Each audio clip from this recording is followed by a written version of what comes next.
А ние трябва да сърдим на нас, които сме позволили тези хора да ни представляват и да ни продадат. Това е нещо, което трябва да спре. Само чакаме да видим кога ще е готово пускането на видеото. Ще кажа защо. Той е наистина представително, наистина показва хората, които са в Народното събрание. Костадин Костадинов, Бойко Борисов, от партията ГЕРБ, Продължение промяната бяха. Всички народни представители подкрепиха този човек, който ще видите сега, да влезе в Народното събрание. Да бъде човека, който ръководи комисия. Председателката на комисията не може да го озапти.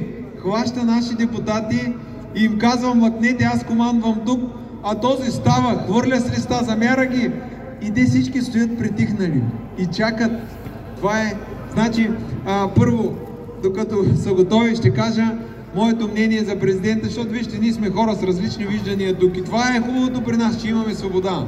Искам да кажа, че за мен президента е доблестен човек, но е обсъден и е сам.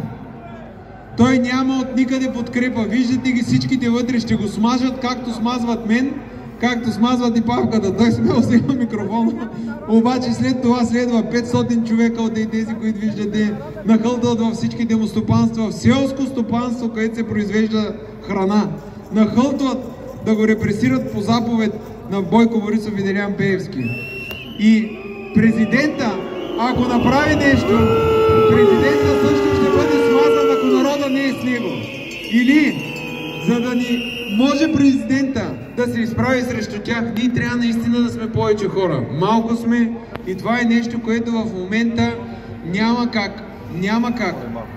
В този момент, ако продължим с това нещо, ако се примирим, ако останем същи, няма как президента сам да свърши нещата. Той не е супермен. Това не може. Кой? Къде да е? Да дерас. Ето го, вижте го, поздравете го. Човека се гледа. Интелигенция. Това е интелигент. Сега. Ето. Да. Този интелигент и Пеевски, вижте как са го обградили, за да не си го държат. Този интелигент и другите вътре позволяват на този човек, който е сега, ще видите, позволяват да е водещата фигура в страната. Той е акцента. Той възпитава младежта. Той оформя бъдещото поколение. И ако някой каже, че има бъдещо поколение и това поколение е лошо, аз мога да ви кажа срам за всички нас, които го позволяваме, защото този човек се разхожда като герой. Наркоман, педерас, педофил. Това е.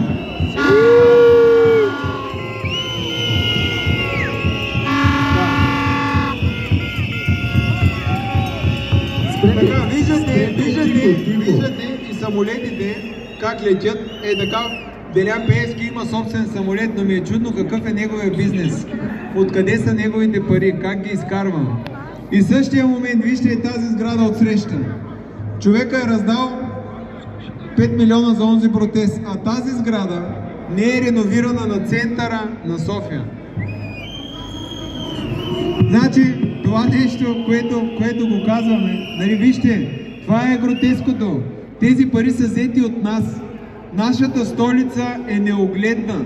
Всеки чужденец, който дойде, той изпитва отвращение към нашия народ, защото с делата си, това, което ние правим, ние не можем да въздигнем и да възхвалим българския дух, а ние го принизяваме.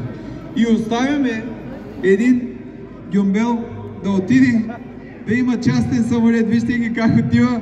Купил си официални хора, които ги надъхват. Пазят си го само. Вижте каква ограда са му осигурили. Кордон. Издръжката на месец е около 10 000 лева. Издръжката на месец на един полицай, разделете на бюджета. Вижте колко по 10 000 лева се разхождат частна охрана на Делян Пеевски. Това е с държавни средства.